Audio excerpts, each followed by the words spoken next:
Ku punya seekor burung kakak tua, pandai bercanda dan berbicara. Aku amat cinta dan sayang kepadanya. Aku amat cinta dan sayang padanya. Setiap hariku bergurau dengannya. Dia yang berkicau, dia yang berdansa.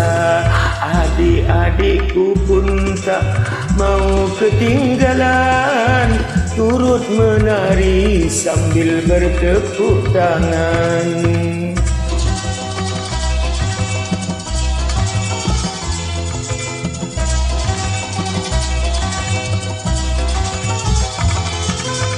Suatu ketika ku pulang dari kerja, ku lihat dia tiada disangkarnya. Ku mencari ke sana kemari, tetapi tiada aku dapati. Tak ku dapati. Terbit tanda tanya di dalam hatiku.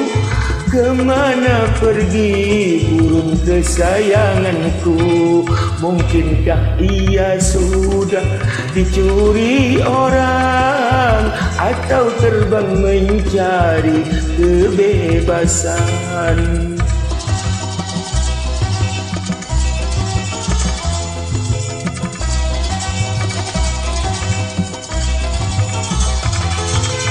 Suatu ketika ku pulang dari kerja, ku lihat dia tiada disangkarnya. Ku mencari ke sana kemari, tetapi tiada aku dapati. Tak ku dapati. Terbit tanda tanya di dalam hatiku. Kemana pergi burung kesayanganku? Mungkinkah ia sudah dicuri orang, atau terbang mencari kebebasan?